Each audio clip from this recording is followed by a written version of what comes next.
ان الحمد للہ نحمده ونستعینه ونستغفره ونعوذ باللہ من شرور انفسنا ومن سیئات اعمالنا من يهده اللہ فلا مضل له ومن يضلل فلا هادی له واشهد ان لا الہ الا اللہ وحدہ لا شریک له واشهد ان محمدا عبدہ ورسولہ اما بعد فإن خير الحديث كتاب الله وخير الهدي هدي محمد صلى الله عليه وآله وسلم وشر الأمور محدثاتها وكل محدثة بدعة وكل بدعة ضلالة وكل ضلالة في النار.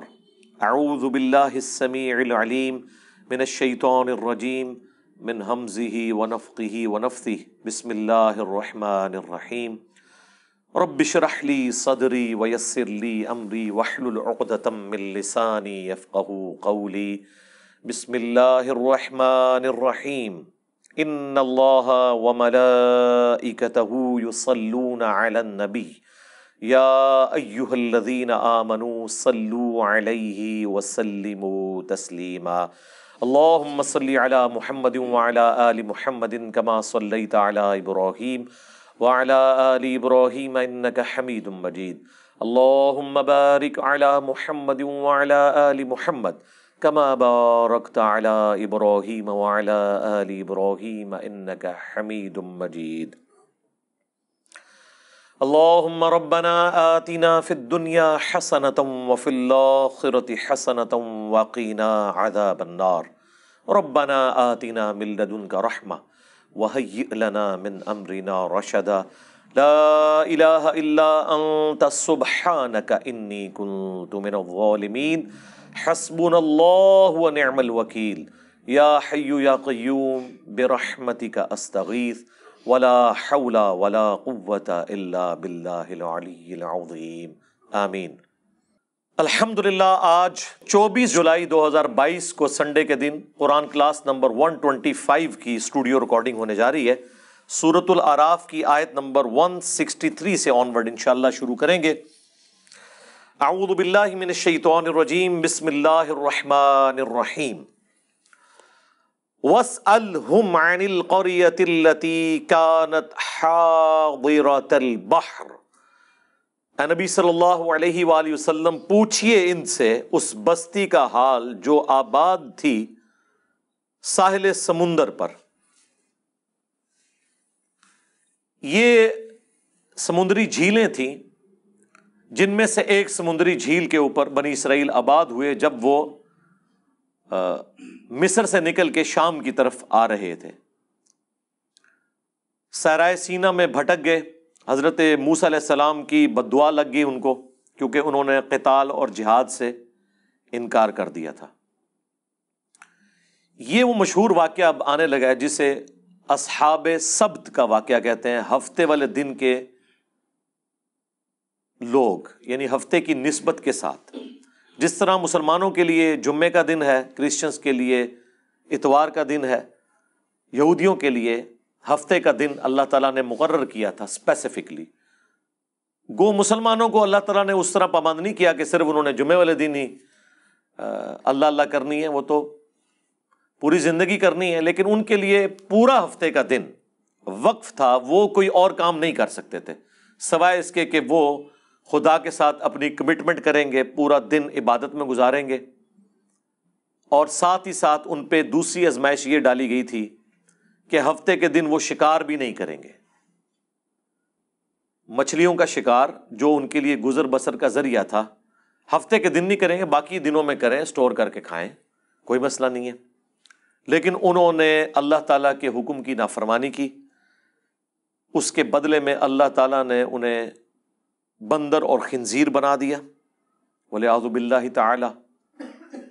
یہ واقعہ مسلمانوں کے لیے اس اعتبار سے بڑا عبرت کا نشان ہے کہ اگلی امتوں کو دنیا میں ہی نافرمانیوں کی سزا مل جایا کرتی تھی.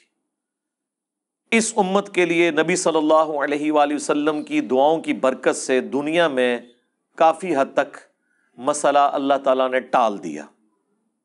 لیکن آخرت میں عذاب ہوگا. یہ نہیں ہے کہ وہ معاف ہو جائے گا جو غلط حرکتیں کی. یہ اصحاب سبت کا واقعہ ہے، یعنی ہفتے والے دن سے متعلقہ لوگ. یہی وہ لوگ تھے جو بندر بنا دیے گئے، خنزیر بنا دیے گئے. یہاں پہ یہ واقعہ آ رہا ہے، وہ انشاءاللہ ہم تفصیل سے کور کریں گے. اس واقعے میں جو سب سے عبرت والی چیز ہے وہ یہ ہے کہ بنی اسرائیل کے لوگ 3 گروہوں میں بٹ گئے. ایک وہ لوگ تھے جنہوں نے کہا کہ ہم اللہ تعالیٰ کے اس حکم کی نافرمانی نہیں کریں گے، پلس جو لوگ نافرمان تھے انہیں وہ اس نافرمانی سے روکتے تھے. یہ سب سے اعلیٰ ترین درجہ ہے. دوسرے وہ لوگ تھے جو خود تو نافرمانی نہیں کرتے تھے لیکن نافرمانوں کو روکتے نہیں تھے. یہ سب سے آسان کام ہوتا ہے اس حوالے سے. کسی کی گالیاں نہیں کھانی پڑتی، آپ کو مخالفت نہیں سہنی پڑتی، کیونکہ جب آپ کسی کو روکیں گے تو ظاہر ہے پھر آپ کی بدنامی وہ کرے گا، آپ کو دشمنی مول لینی پڑ جائے گی. یہ دوسری کیٹیگری تھی، میٹھی میٹھی بات کرنے والے لوگ، صرف فضائل اعمال سنانے والے لوگ، برائی سے روکنے والے نہیں، صرف امر بالمعروف کرنے والے لوگ، نیکی کا حکم دینے والے لوگ، نہی عن المنکر، برائی سے روکنے والے نہیں. اور تیسرے وہ بدبخت تھے کہ جو ڈائریکٹلی اس حکم کی نافرمانی کر رہے تھے اور ہفتے کے دن وہ شکار کرتے تھے.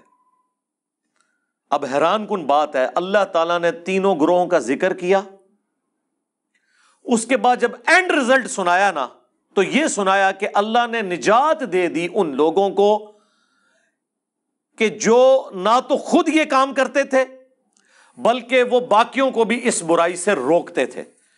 یعنی جو گونگے شیطان نہیں تھے، خود بھی برائی سے بچتے تھے، لوگوں کو بھی روکتے تھے، انہیں تو ہم نے نجات دے دی. اور جو برائی کرنے والے تھے ان کو ہم نے بندروں کی شکل بنا دیا. اور جو تیسری کیٹیگری تھی نا، ان کا اللہ تعالیٰ نے ذکر کرنا بھی گوارا نہیں کیا کہ ان کا انجام کیا ہوا. اتنا ذکر ضرور کیا کہ اس طرح کے لوگ تھے. یہی وجہ ہے کہ انہی آیات کے کانٹیکسٹ میں المستدرک للحاکم میں تفصیل کے ساتھ ایک حدیث موجود ہے. میں نے پہلے بھی کئی دفعہ عرض کیا ہے کہ قرآن کی اگر آپ نے تفسیر احادیث کی روشنی میں دیکھنی ہے نا، تفسیر ابن کثیر تو بہت اچھا کام ہوا ہے، انہوں نے ساری چیزیں ایک جگہ جمع کر دی، آسانی ہے اس میں. اب صحیح اور ضعیف کے حکم بھی لگ چکے ہیں. لیکن ڈائریکٹلی اگر آپ نے احادیث کی کتابوں سے قرآن کی تفسیر پڑھنی ہے نا تو صحیح بخاری کا کتاب التفسیر چیپٹر پڑھ لیں، جامعہ ترمذی کا کتاب التفسیر چیپٹر پڑھ لیں، اور المستدرک للحاکم کا کتاب التفسیر چیپٹر، وہ تو بہت ڈیٹیل کے ساتھ ہے. یہ 3 حدیث کی کتابیں ایسی ہیں جن میں باقاعدہ پورے چیپٹرز ہیں، اور ان محدثین کو اپنے گیون سرکمسٹانسز میں اصولوں کے مطابق جو جو روایتیں قرآن کی شان نزول میں ملی یا اس سے متعلقہ صحابہ کے فرامین ملے یا کوئی واقعات ملے احادیث سے، وہ انہوں نے جمع کیے. اسی لیے شاہ ولی اللہ دہلوی نے الفوز الکبیر فی اصول التفسیر جو کتاب لکھی ہے، جس میں انہوں نے قرآن کی تفسیر کے اصول بتائے ہیں، اس میں انہوں نے کہا کہ سب سے بیسٹ تفسیر قرآن کی وہ تو ہے قرآن کی آیات سے. جس طرح قرآن میں ہے صراط الذین انعمت علیہم، راستہ ان لوگوں کا جن پر تیرا انعام ہوا. لوگ یہ آیت پڑھ کے اپنے بزرگ بابوں کا ذکر کرتے ہیں، جبکہ قرآن نے پھر سورۃ النساء میں بتایا کہ یہ لوگ کون ہیں. من النبیین والصدیقین والشہداء والصالحین، نبی ہیں، صدیق ہیں، شہید ہیں اور صالحین. اور صالحین جو اللہ کی نظر میں صالحین ہیں وہ ڈیفینیٹلی تو صحابہ اور اہل بیت ہیں رضی اللہ عنہم وعلیہم السلام اجمعین. باقی آپ کی اسیسمنٹ ہے. اور اب اس دور میں تو ہر فرقے کے صالحین ڈیفرنٹ ہے. ایک کے صالحین دوسرے کے مشرکین ہیں، ہاں، دوسروں کے صالحین ان کے گستاخان رسول ہیں. اس کو تو آپ چھوڑ دیں. بہرحال یہ 3 کتابیں دی بیسٹ قرآن کی تفسیر ہیں. ان کے چیپٹر، صحیح بخاری کا چیپٹر، ترمذی کا اور المستدرک للحاکم کا۔ المستدرک للحاکم میں ان آیات کے کانٹیکسٹ میں وہ حدیث موجود ہے کہ ابن عباس رضی اللہ تعالیٰ عنہ جب کبھی بھی سورۃ الاعراف پڑھتے تھے ان آیات کے اوپر آ کر رونا شروع کر دیتے تھے، اور ان کے ساتھی ان سے پوچھتے تھے کہ آپ کیوں روتے ہیں؟ وہ کہتے ہیں کہ میں اس لیے روتا ہوں کہ مجھے یہ آیات پڑھ کے یہ معلوم نہیں چلا کہ جن لوگوں نے برائی سے روکا نہیں تھا اگرچہ وہ خود نیک تھے، ان کا انجام اللہ نے کیا کیا، کاش مجھے کوئی ان کے بارے میں بتا دے۔ ظاہر ہے بنو امیہ کا دور ہے، شریعت کی دھجیاں بکھیری جا رہی ہیں۔ ابن عباس نے وہ مشکل وقت دیکھا ہے۔ ابن عباس تو 68 ہجری میں فوت ہوئے ہیں، واقعہ کربلا کے بھی 7 سال کے بعد۔ تو اس دور میں رہتے ہوئے غلط ایکٹیویٹیز کے ساتھ کس حد تک کمپرومائز کیا جائے، کہاں پہ اعلان حق بلند کیا جائے، پھر وہ بندہ قرآن بھی جانتا ہو، پھر وہ شخص ہو جس کے بارے میں صحیح بخاری کی حدیث ہے اے اللہ ابن عباس کو قرآن کا علم عطا فرما، پھر ان لوگوں کو اپنی آخرت کی بھی فکر ہو کہ ہم نے ان 3 میں سے ایک تو نہیں بننا کہ جو برائی کرنے والے ہیں، باقی 2 میں سے یہ بننا تو مشکل ہے جو حسین ابن علی کی قسمت تھی، انہی کا نصیب تھا، وہ بن گئے کہ برائی کو ہاتھ سے بھی روکا جائے۔ جو درمیان کے لوگ ہیں جو خود تو کچھ نہیں کرتے، ماشاءاللہ بڑے پاک صاف ہیں، لیکن شیطان کو بھی ننگا ناچنے دیتے ہیں، اس کو برائی سے نہیں روکتے۔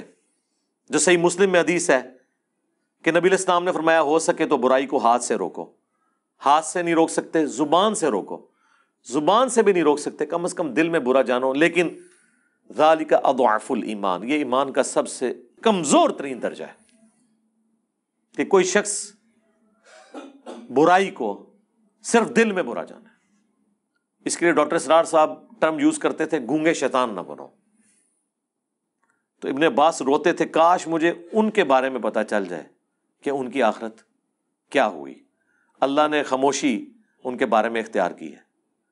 بہرحال جتنا میرا قرآن کا فہم ہے، جو میں اللہ تعالیٰ کے مزاج کو سمجھ سکا ہوں قرآن کی روح سے، مجھے تو یہی لگتا ہے کہ جو گونگے شیطان تھے ان کا انجام بھی انہی کے ساتھ ہوا جو برائی کرنے والے تھے، کیونکہ اللہ تعالیٰ کی رحمت کا تقاضا تھا کہ اللہ نے جنہیں نجات دی ہے انہیں مینشن کرتا۔ جب نجات دہندہ کو مینشن کیا تو اللہ نے صرف انہی کو کہا جو نجات پا گئے تھے، ان کے علاوہ اگر کسی کا ذکر نہیں کیا تو یہ ڈیفینیٹ ہے کہ وہ نجات نہیں پائے تھے، اور ان کا کچھ بھی انجام ہوا ہو ایٹ لیسٹ وہ ان لوگوں میں شامل نہیں تھے جنہیں اللہ نے نجات دی، کیونکہ اللہ کے ہاں تو 0-1 ہے، یا بات مانو یا نہ مانو، یہ ٹوٹل پیکج ہے۔ اب وہ آیات کی طرف آ جائیں۔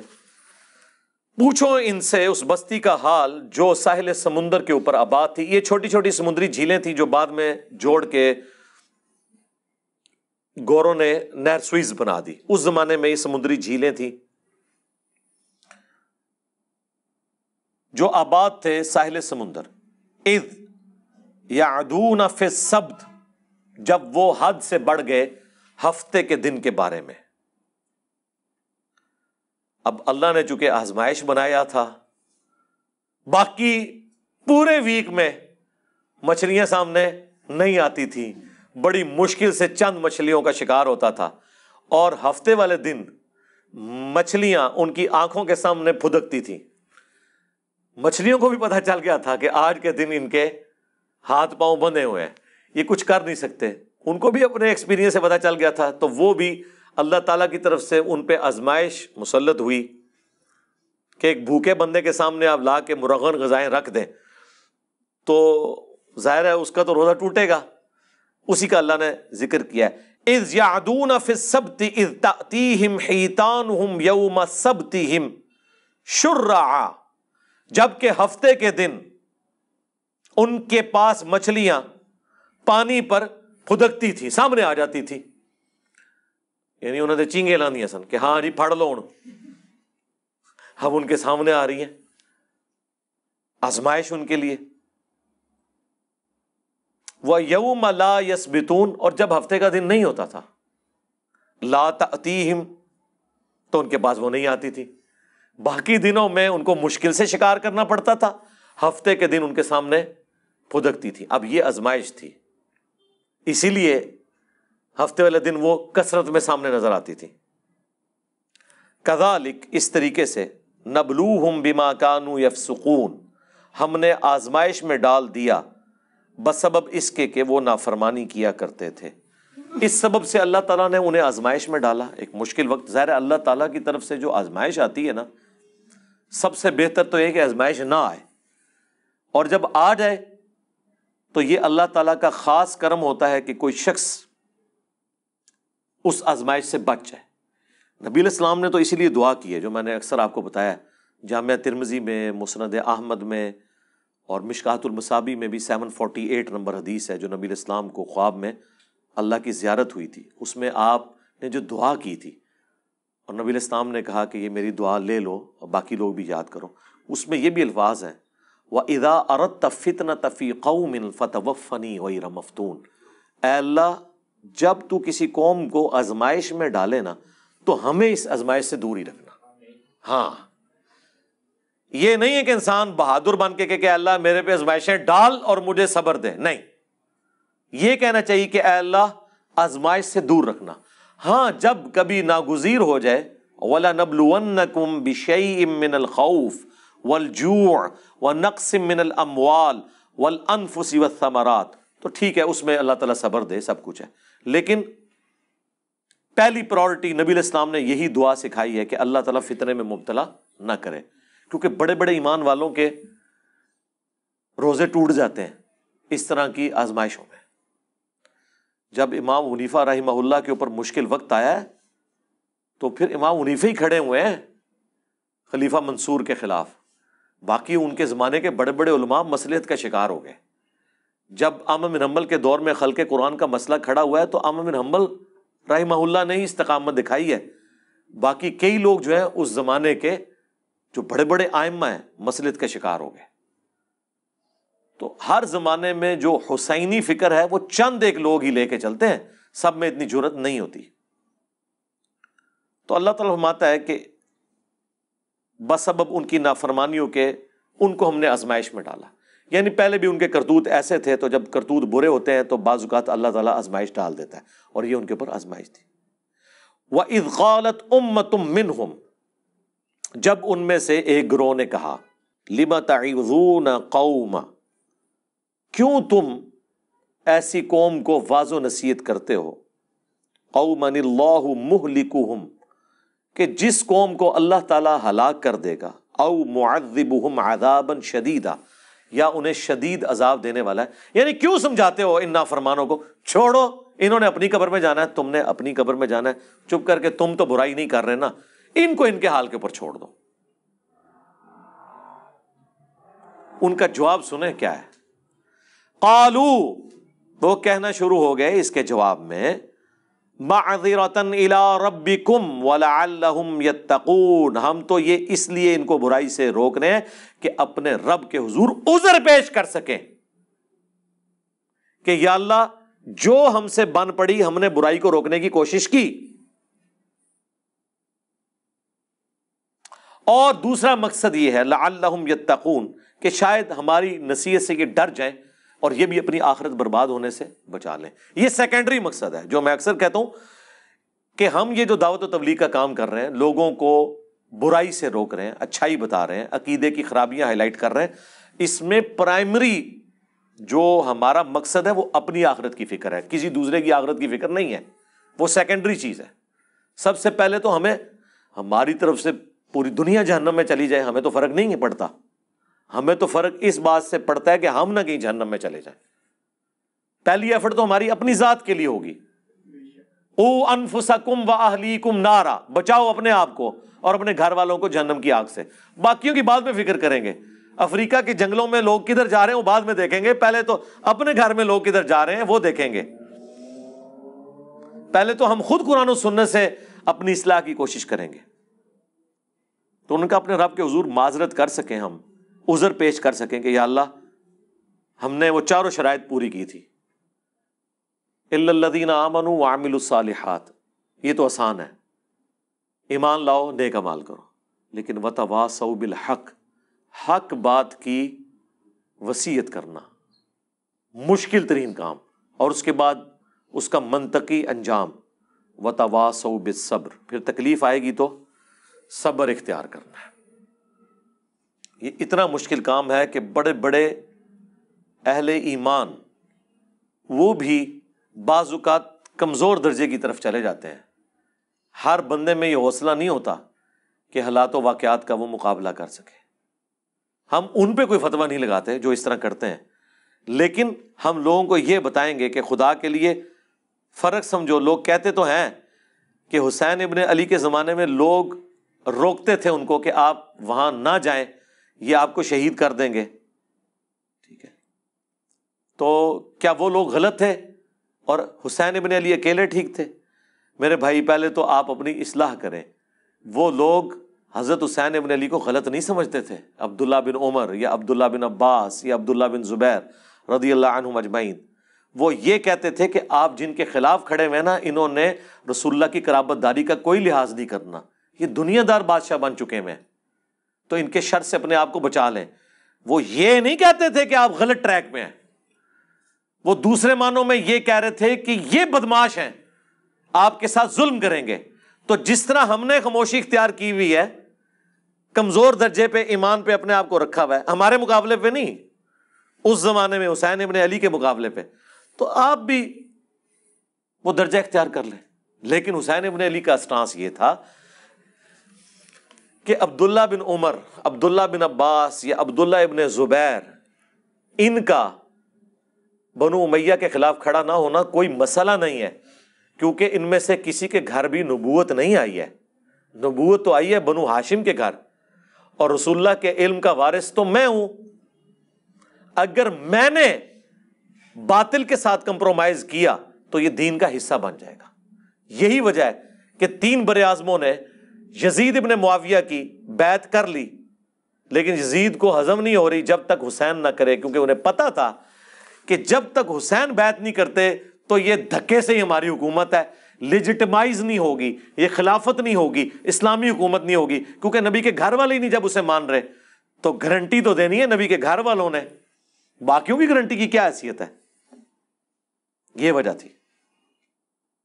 تو یہ ہمیشہ کم لوگ ہوتے ہیں اور وہ ڈرتے ہیں کہ یار اللہ کے حضور ہم کیا جواب دیں گے.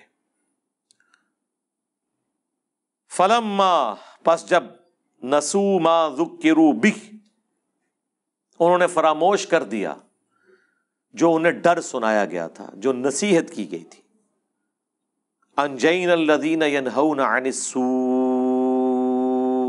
تو ہم نے نجات دے دی ان کو جو برائی سے روکنے والے تھے، یعنی جو حسین ابن علی کی نیچر رکھنے والے تھے ان کو تو مل گئی نجات. وَأَخَذْنَا الَّذِينَ ظَلَمُوا، اور پکڑ لیا ان کو ہم نے جو ظلم کرنے والے تھے، بِعَذَابٍ بَئِيسٍ بِمَا كَانُوا يَفْسُقُونَ، جن لوگوں نے اپنی جانوں پر ظلم کیا برے عذاب سے ان کو پکڑ لیا گیا بوجہ اس کے کہ وہ نافرمانی کیا کرتے تھے. فَلَمَّا عَتَوْا عَمَّا نُهُوا، جب انہوں نے سرکشی کی اس سے جس سے ان کو روکا گیا تھا، مَا نُهُوا عَنْهُ، جس سے وہ لوگ روکے گئے تھے. قُلْنَا لَهُمْ كُونُوا قِرَدَةً خَاسِئِينَ، تو ہم نے ان سب کے سب کو کہا کہ بن جاؤ پھٹکارے ہوئے بندر. بس اللہ نے تو پھر کن فیکون ہی ہوتا ہے، کہا اور وہ بن گئے. اللہم لا تجعلنا منہم، اللہم احسن عاقبتنا فی الامور کلیہا واجرنا من خزی الدنیا وعذاب الآخرہ، آمین. اللہ اکبر. اب یہ واقعہ یہاں پہ مکمل ہو گیا ہے. دیکھ لیں ان اٹینڈڈ ہے وہ گروہ. اللہ نے 2 گروہوں کا ذکر کر دیا. جو روکنے والے تھے وہ نجات پا گئے, اور جو کرنے والے تھے وہ تباہ و برباد ہو گئے. اللہ نے ان کو بندر بنا دیا. لیکن جو تیسری کیٹیگری تھی نا, جو کہہ رہی تھی کہ تانوں کیڑی لوڑ ہے, تسی اپنی قبر ہی جانا ہے, انہوں نے اپنی قبر ہی جانا ہے, آپ کو کیا تکلیف ہے, ان کو اللہ تعالیٰ نے اس قابل بھی نہیں سمجھا کہ ان کے انجام کا ذکر کرے, اچھا یا برا. اللہ اکبر. وَإِذْ تَأَذَّنَ رَبُّكَ, اور یاد کرو جب تمہارے رب نے یہ اعلان کیا تھا, لَيَبْعَثَنَّ عَلَيْهِمْ إِلَى يَوْمِ الْقِيَامَةِ, کہ ضرور اللہ تعالیٰ بھیجتا رہے گا ان پر قیامت کے دن تک, مَن يَسُومُهُمْ سُوءَ الْعَذَابِ, ایسے ان کے اوپر حکمران مسلط ہوں گے, ایسا جابر حکمران ان کے اوپر آتے رہیں گے جو انہیں عذاب دیں گے, برا تکلیف دیں گے دنیا میں.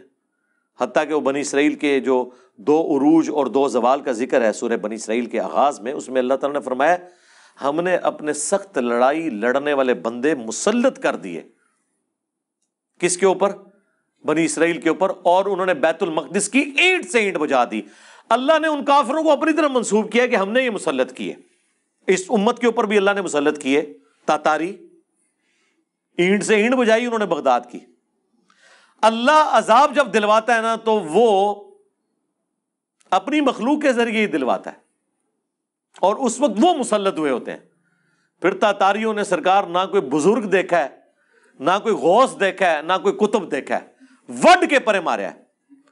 سارے بزرگوں کے حالات لکھنے والے جو شیخ فرید الدین عطار تذکرۃ الاولیاء جنہوں نے لکھی ہے, ان کو بھی تاتاریوں نے قتل کیا ہے. بچے کوئی نہیں, ٹھیک ہے, کیونکہ اللہ کی طرف سے تاتاری مسلط ہوئے تھے مسلمانوں پہ. تو اللہ نے فرمایا کہ بنی اسرائیل کے ساتھ بھی میں یہ کرتا رہوں گا. اچھا, اس میں یہ نہ سمجھیے گا کہ ان کے آباء و اجداد کی سزا ان کی اولادوں کو مل رہی ہے, نہیں. بنی اسرائیل میں سے جن لوگوں نے حق قبول کر لیا وہ اس عذاب سے بری ہو گئے. عبداللہ بن سلام جیسے لوگ بھی تو موجود تھے نا, یہودی عالم جنہوں نے اسلام قبول کیا. اس سے مراد وہ ہے بنی اسرائیل میں سے جنہوں نے اپنے آباء و اجداد کی وہ روش چھوڑی نہیں ہے اور پیغمبروں کی نافرمانی کو اپنا شعار بنا کے رکھا. ان پر قیامت کے دن تک عذاب آتا رہے گا. جابر حکمران مسلط ہوں گے. ایک تو 8 سے 100 سال پہلے اتنا بڑا حکمران مسلط ہوا ان کے اوپر, ہٹلر. 60 لاکھ یہودی قتل کر دیے. چلے بعض لوگ کہتے ہیں نہیں 60 لاکھ نہیں تھے, 6 لاکھ تھے. سرکار 6 لاکھ بھی تھوڑا بندہ ہے. 6 لاکھ بندے مارنے کے لیے اس نے 100 فیکٹریاں بنائی. اس نے جو کچھ کیا وہ غلط کیا, لیکن جن کے ساتھ ہوا اللہ تعالیٰ کی عذاب کی گرفت میں تھے وہ. ان ربک لسریع العقاب, بے شک تیرا رب عذاب دینے میں جلدی فرمانے والا ہے. لیکن بعض اوقات ڈھیل بھی دے دیتا ہے, لیکن دنیا میں بعض اوقات تھوڑا بہت مزہ ضرور چکھاتا ہے.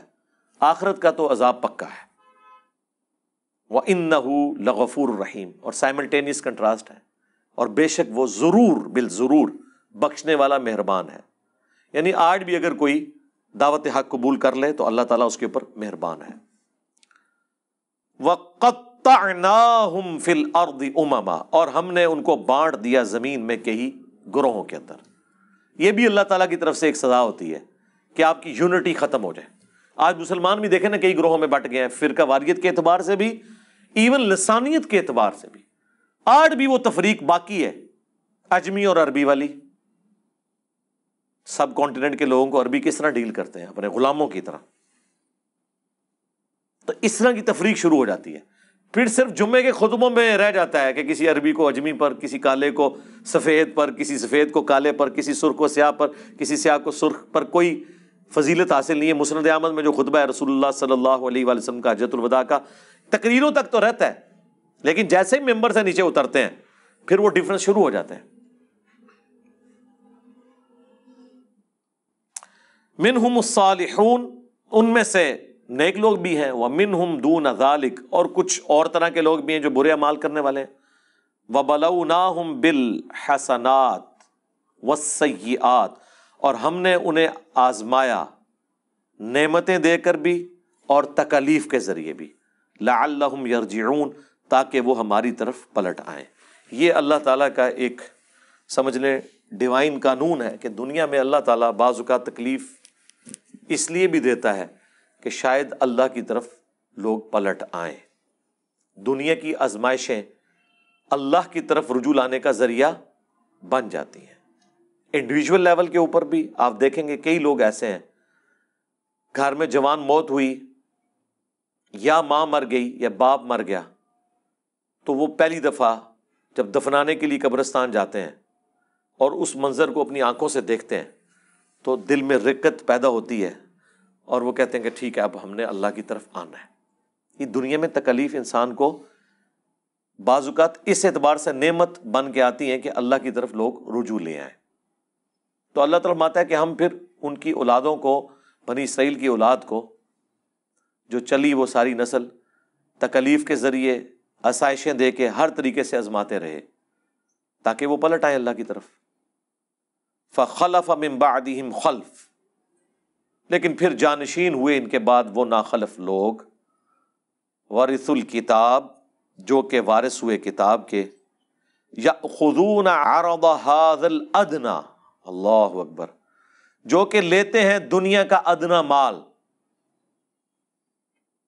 وَيَقُولُونَ، اور ساتھ یہ بھی کہتے ہیں، یعنی دین بیچتے ہیں، اور ظاہر ہے اس سے مراد عام لوگ نہیں تھے، بنی اسرائیل کے علماء تھے، دین تو انہوں نے بیچنا ہے نا، عام لوگوں نے تو سبزی پیاز بیچنا ہے نا، ان کی تو دین کی دکانداریاں نہیں ہے نا، دین تو انہوں نے بیچنا ہے نا۔ غلط فتوے، اللہ کی آیات کو بدلنا، بیچنا، یہ علماء کا کام ہے۔ دنیا کے چند ٹکوں کے عوض، اور وہ ساتھ کہتے تھے سَيُغْفَرُ لَنَا، اللہ ان قریب ضرور ہمیں بخش دے گا۔ ہم بھی کہتے ہیں نا یا اللہ جو کچھ بھی ہیں تیرے محبوب کی امت سے ہیں، دیکھو جی کلمہ پڑھے جی ایک نہ ایک دن جنت چلے ہی جانا، ایسی یہ وہی چیز، وہی مینٹیلٹی بنی اسرائیل کے اندر موجود تھی، کم چک کے رکھو ایک نہ ایک دن چلے جائیں گے۔ وَإِن يَأْتِهِمْ عَرَضٌ مِثْلُهُ، اور اگر آ جائے ان کے پاس اتنا مال اور، يَأْخُذُوهُ، لے لیں گے۔ وہی میں نے آپ کو یہاں پہ بھی بتایا، وہ علماء جو آپ کو کہتے ہیں غیر مسلم ملکوں میں جا کے نوکریاں نہ کریں، کافروں کے ملکوں میں آپ کی کمائی حرام ہے، انہی کو آپ ممبر سے اترنے کے بعد ڈالرز دینا چندے کے طور پر، کبھی کسی نے نہیں کہنا کہ یہ تو آپ کی کمائی کیا ہے۔ آج تک کسی چندہ دینے والے کو کسی عالم نے نہیں پوچھا کہ تو کسی سودی کاروبار میں تو نہیں ملوث، نہیں، بتانے کے لیے بہت اچھی بات ہے، پوچھیں گے نہیں کبھی بھی، آپ بتا کے بھی دیکھ لیں واپس نہیں کریں گے انشاءاللہ، آپ کو مایوس نہیں لوٹائیں گے انشاءاللہ۔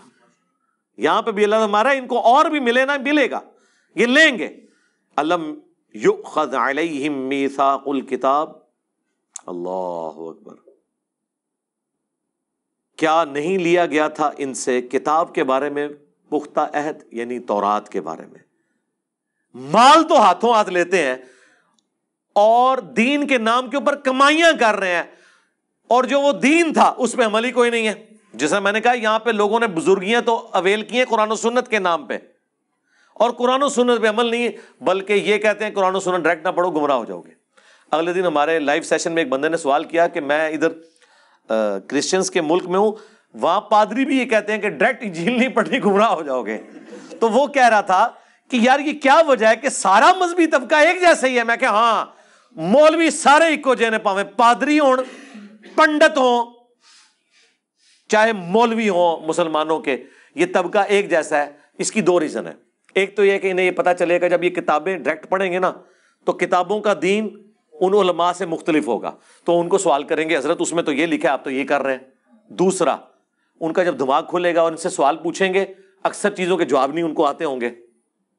اور تیسرا، جو ان کا اسٹیبلش دین ہے جس کے اوپر وہ کمائیاں کر رہے ہیں، اس کے بالکل اپوزٹ دین قرآن و سنت کے اندر موجود ہے، یا ان کتابوں میں آج بھی ایک ان ایمبیگوس سٹیٹمنٹ ایسی نہیں تورات اور انجیل میں جو شرک کی طرف مائل کرتی ہو۔ وہ کتابیں تبدیل ہو کر بھی توحید کے اعتبار سے کامل ہیں، کیونکہ اگر توحید بھی اس میں ختم ہو جاتی پھر یہود و نصارہ کے لیے ہدایت کا کوئی ذریعہ نہ ہوتا۔ آپ کس کتاب سے ان سے بات کرتے؟ قرآن کو تو وہ مانتے ہی نہیں ہیں۔ لیکن آج کئی لوگ مسلمان صرف اس لیے ہوئے ہیں کہ آج کی بھی تورات اور انجیل میں جو توحید ہے نا، اس توحید کو اگر کوئی صحیح معنوں میں لے کے چل رہا ہے تو مسلمان لے کے چل رہے ہیں، اور پریکٹیکلی وہ توحید اسلام میں نظر آتی ہے، ان میں تو نظر ہی نہیں آتی۔ اچھا، سیم وہی جملے بولتے ہیں کہ جی یہ جو آپ سامنے پڑھ رہے ہیں نا، اس کے اندر ایک باطنی معنی بھی ہوتا ہے، جو اہل معرفت جانتے ہیں، جو اسٹیٹ لکھا ہوا نا بالکل واضح، وہ کہتے ہیں اس کو چھوڑ دیں، آپ اس کے پیچھے جائیں۔ چلو پیچھے جانے سے بھی یہی چیز نکلنی چاہیے نا، دنیا میں تو یہی ہوتا ہے نا کہ آپ پانی کا کنواں کھود رہے ہیں، 100 فٹ کے اوپر جا کے پانی نکلا ہے تو نیچے جا کے یہ تو نہیں ہوگا کہ تیزاب نکل آئے گا۔ آپ پانی کے لیے کنواں کھود رہے ہیں نا، تو نیچے اس سے صاف پانی نکلے گا۔ یہاں کیا کہتے ہیں اور اندر بڑھو، اور اندر بڑھ کے کوئی اور شاہی باہر کاٹ لیتے ہیں۔ وہ اندر نہیں ہوتا، وہ باہر جا رہے ہوتے ہیں اس سے۔ تو اللہ تعالیٰ فرما رہا ہے کہ ان لوگوں سے کتاب کا بھی تو عہد لیا گیا تھا کہ کتاب پہ عمل کرنا ہے۔ اللہ یقول علی اللہ الا الحق، کہ نام منسوب کرنا اللہ کی طرف سوائے اس کے کہ جو حق پر مبنی ہے۔ وَدَرَسُوا مَا فِيهِ، اور پڑھ لیا انہوں نے جو کتاب میں تھا، اس کے باوجود انہوں نے اللہ کی طرف غلط عقیدے منسوب کیے۔ یہاں پہ لوگ اللہ تعالیٰ کے حوالے سے کئی ایک عقیدے ایسے کلیم کر دیتے ہیں کہ ہم انہیں کہتے ہیں یہ کہاں لکھے ہوئے ہیں؟ وہ کہتے ہیں جی اللہ چاہے تو ایسے ہو سکتا ہے، اللہ چاہے تو قاسم ننوتوی صاحب مرنے کے 6 سال کے بعد قبر سے نکل کے دیوبند میں 2 مولویوں کی صلح کرا کے واپس جا سکتے ہیں، خواب میں نہیں، بیداری میں۔ ہم کہتے ہیں یہ اللہ کے اوپر جو آپ نے جھوٹ باندھا ہے یہ قرآن میں کہاں لکھا ہوا ہے؟ قرآن میں تو سورہ یاسین میں، سورہ واقعہ میں اللہ نے فرمایا جو دنیا سے چلا گیا وہ کبھی دنیا میں واپس نہیں آ سکتا۔ حضرت عیسیٰ بھی جو مردے زندہ کرتے تھے وہ دنیا میں واپس نہیں آتے تھے، وہ مردے کے پاس کھڑے ہوتے تھے، قم باذن اللہ کہتے تھے، وہ کھڑا ہوتا تھا تھوڑی دیر کے لیے، وہ کہتا تھا عیسیٰ اللہ کے پیغمبر ہیں، ان کی اطاعت کرو، پھر ساتھ ہی واپس چلا جاتا تھا۔ دنیا میں کوئی واپس نہیں آ سکتا، یہ اللہ کا ڈیفینیٹ قانون ہے، چاہے کوئی بزرگ نہیں، اللہ چاہے، سرکار اللہ کا چاہنا آپ چاہیں گے، یہ وہی چیز ہے۔ لا یقول علی اللہ الا الحق، مت اللہ کے اوپر کوئی بات ایسی منسوب کرو سوائے اس کے کہ جو حق پہ مبنی ہے۔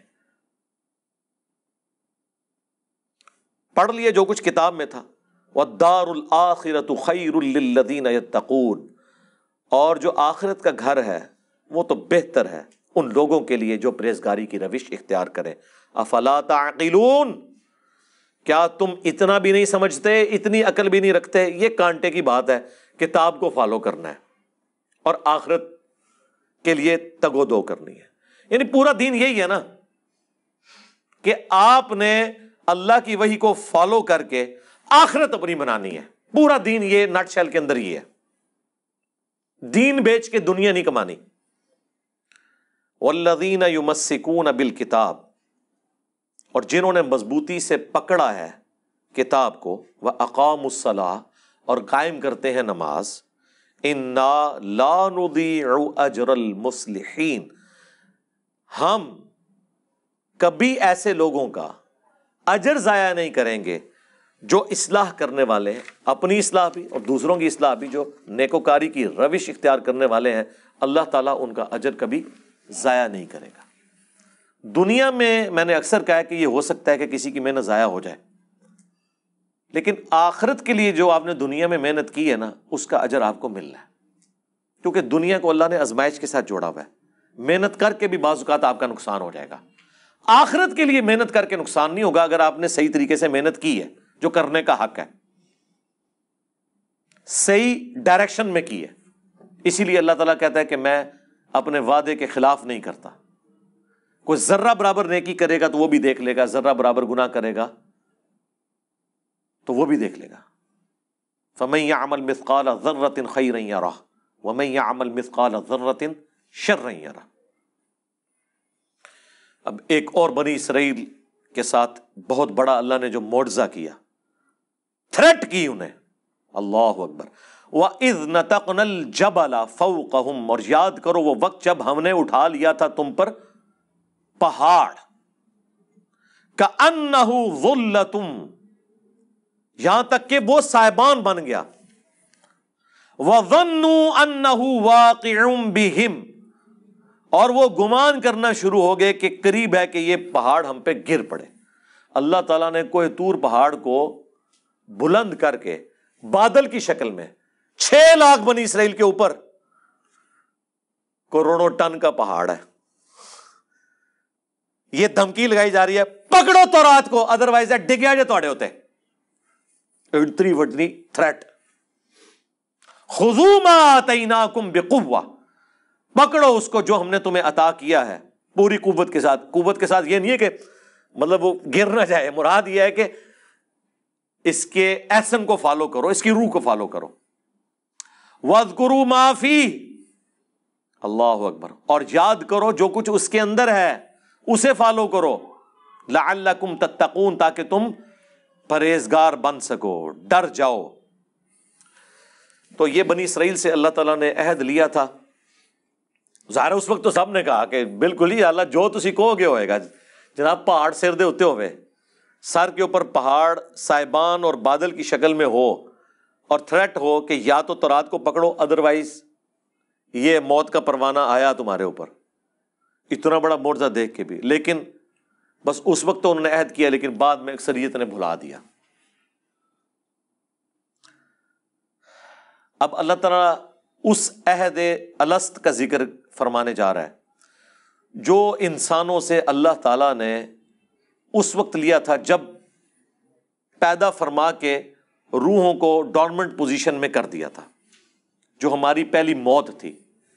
پھر دنیا میں جب ہم پیدا ہوئے یہ ہماری پہلی زندگی، اور دنیا میں جو ہمیں موت آئے گی یہ دوسری موت ہے، اور آخرت میں جو زندگی ملے گی وہ دوسری زندگی ہوگی، جو سورۃ البقرہ میں سورہ المؤمن جسے سورہ غافر بھی کہتے ہیں، 2 زندگی اور 2 موتوں کا ذکر ہے، وہ یہ ہے۔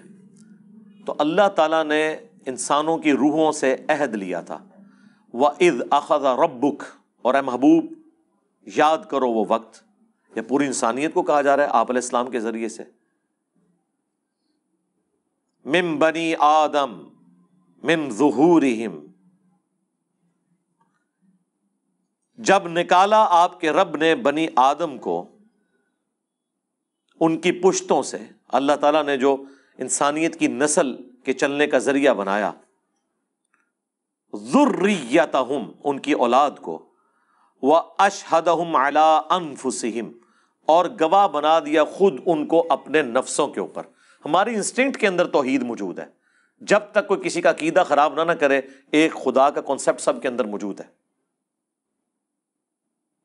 کبھی بھی کوئی انسان دوسرے انسان کو جو کھانے کا محتاج ہو، نیند کا محتاج ہو، پیشاب کا محتاج ہو، اس کو خدا کے مقابلے پہ مشکل کشا کبھی نہیں مانے گا کوئی انسان، کبھی بھی، جب تک کہ اسے کوئی الٹی پٹی نہ پڑھا دے۔ اپنی انسٹنکٹ میں ہر انسان توحید کے اوپر ہوتا ہے، جو بخاری میں حدیث ہے کہ انسان فطرت پہ پیدا ہوتا ہے، اس کے ماں باپ اسے یہودی، نصرانی یا مجوسی بنا دیتے ہیں، انسان پیدا فطرت کے اوپر ہوتا ہے۔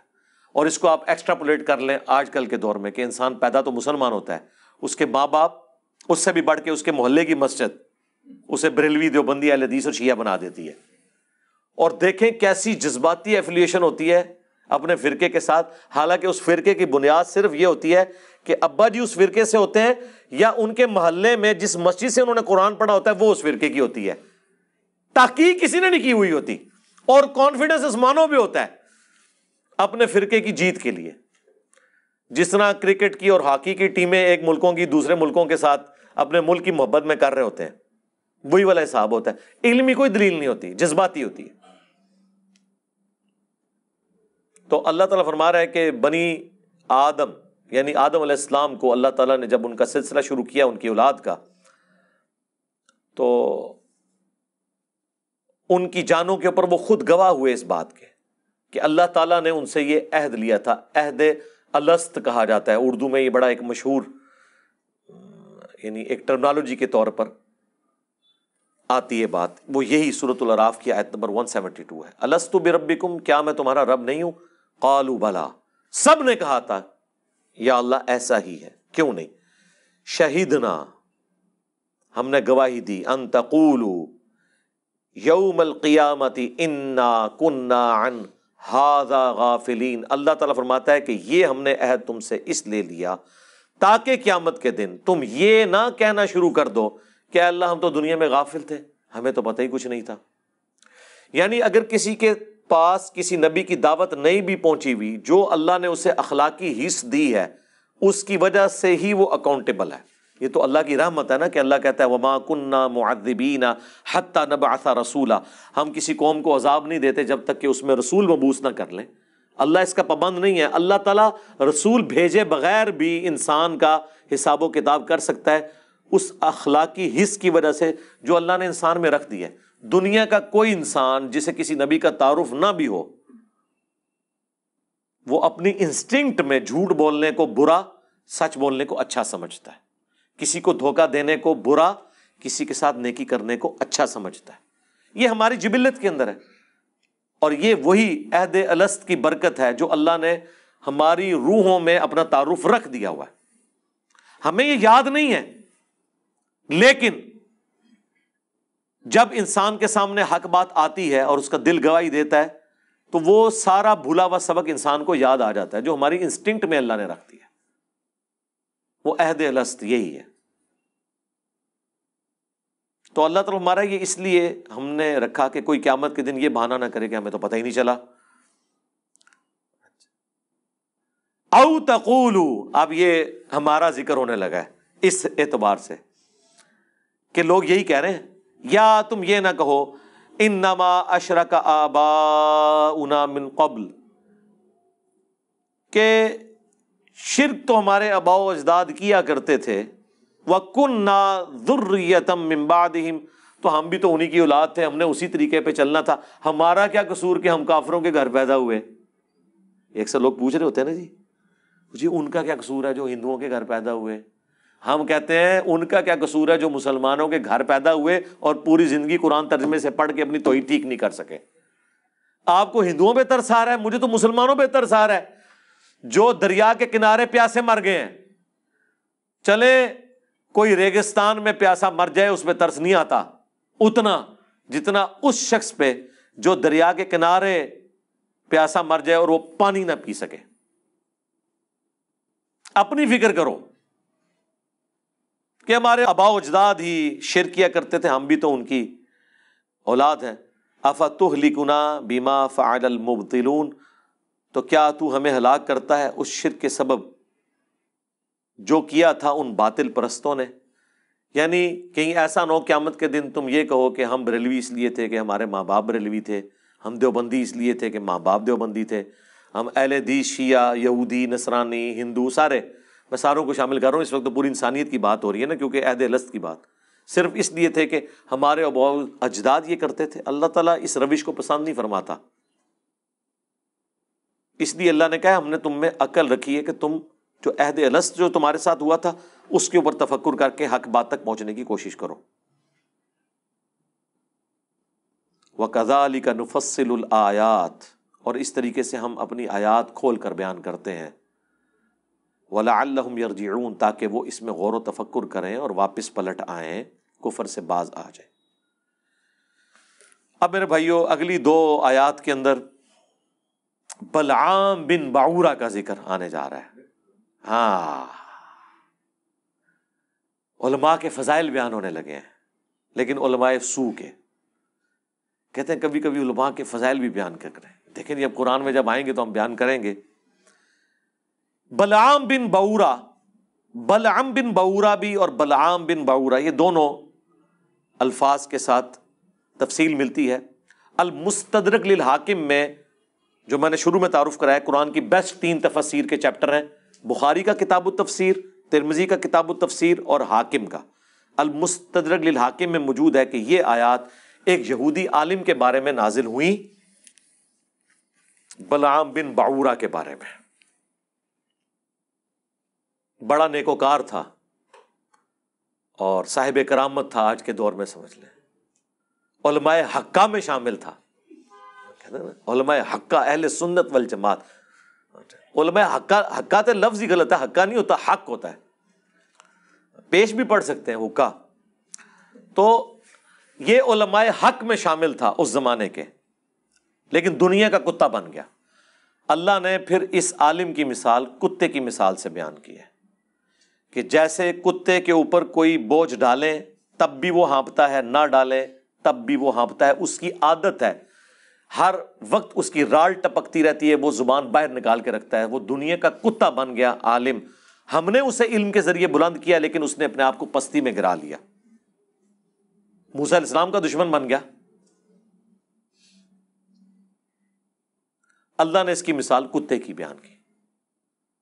اور نبی علیہ السلام کی حدیث ہے ابو داؤد میں، ترمذی میں، کہ میری امت میں ایسے گروہ پیدا ہوں گے جن میں بدعات ایسے سرایت کر جائیں گی جیسے ہلکا کتا کسی کو کاٹ جائے، اس کے ایک ایک ریشے میں اس کا حلق پہنچ جاتا ہے.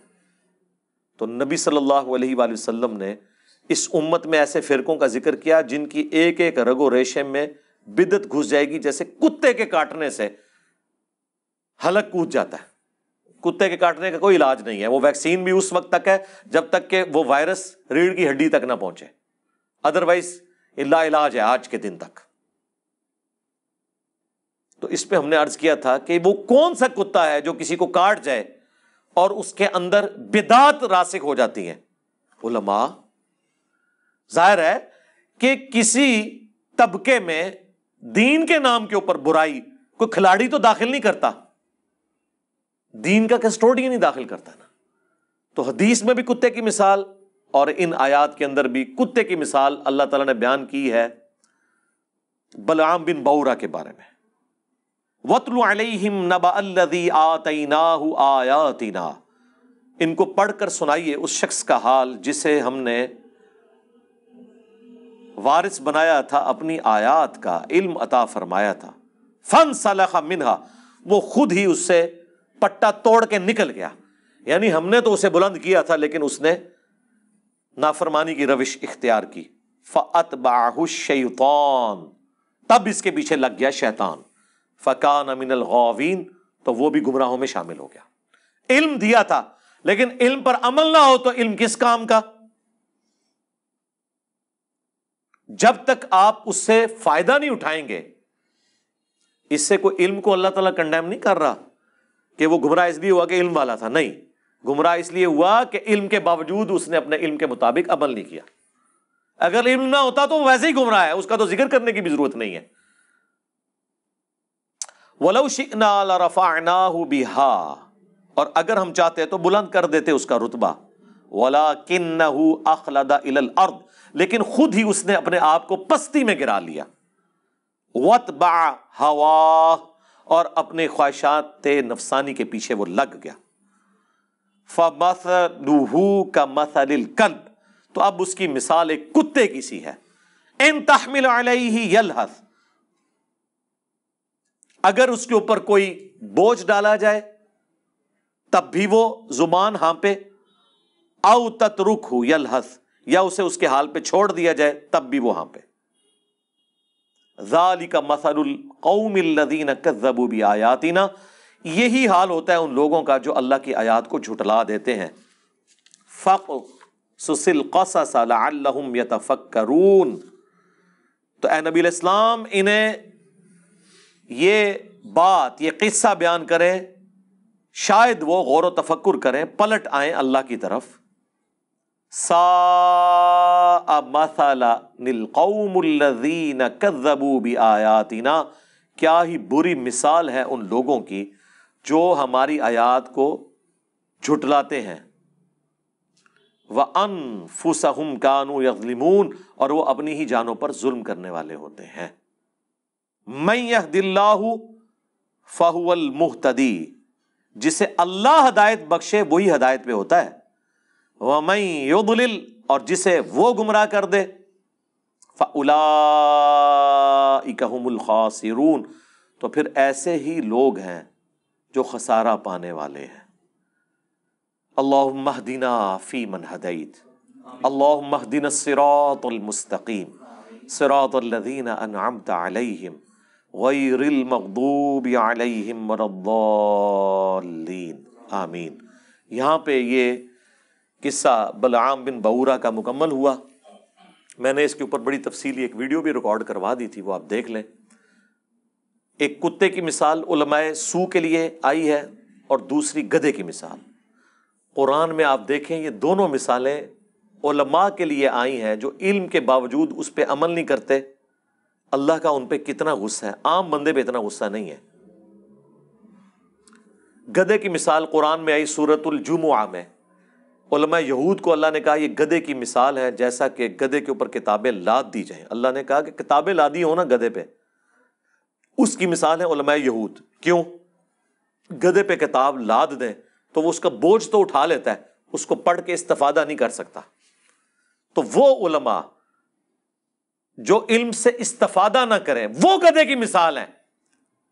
وہ لوگ جو علم سے استفادہ کر لیں، چاہے وہ ڈگری والے عالم ہوں یا بغیر ڈگری والے، ان کے بارے میں تو اللہ نے قرآن میں فرمایا انما یخشی اللہ من عبادہ العلماء، اللہ کی خشیت اور معرفت صرف ہے ہی اہل علم کو۔ ان کے بارے میں تو اللہ تعالیٰ نے فرمایا قل هل يستوي الذين يعلمون والذين لا يعلمون انما يتذكر اولو الالباب، اے نبی تم فرماؤ بھلا علم والے اور بغیر علم والے برابر ہو سکتے؟ نصیحت تو نہیں حاصل کرتے مگر عقل والے۔ ان کی تو تعریفیں اللہ نے کی ہیں، لیکن ان کو گدھا کہا کیونکہ گدھا استفادہ نہیں کر سکتا۔ لہٰذا وہ علماء جن کے شوکیسوں میں کتابیں رکھی ہوئی ہیں استفادہ نہیں کرتے تو وہ گدھے کی مثال ہے۔ علماء یہود کو پتہ تھا کہ یہ وہی آخری پیغمبر ہیں، نبی امی، ان کی کتابوں میں پروفیسیز موجود تھیں لیکن انہوں نے نبی الاسلام کو نہیں پہچانا۔ آج بھی وہ علماء جو قرآن و سنت کو اپنے شوکیسوں میں سجاتے ہیں اور روب ڈالتے ہیں وہ لمبی لمبی کتابیں درسی نکال کے، عمل کوئی نہیں کر رہے، وہ گدھے کی مثال ہے۔ اور جو اللہ کے نبی کی بات پہنچاتا ہے بھولی بالی امت تک، اسے کہتے ہیں وہ جی گدھے پہ بھی کتابیں لاد دی جائیں تو وہ کوئی عالم نہیں بن جاتا، انجینئر صاحب کتابیں رکھ کے تو کوئی عالم نہیں بنتا۔ سرکار یہ تو آپ کی مثال ہے، انجینئر صاحب تو کھول کھول کے اس میں سے بتا رہے ہیں۔ جو استفادہ نہ کرے وہ گدھا ہوتا ہے، جو استفادہ کر لے اس کی تو تعریف ہے۔ اور حدیث میں صحیح بخاری مسلم میں آیا کہ نبی علیہ السلام نے فرمایا میں نے اپنی امت کے ان علماء واعظین کو کولو کے گدھے کی طرح اپنی انتڑیوں کے گرد چکر کاٹتے ہوئے جہنم کی آگ میں دیکھا ہے۔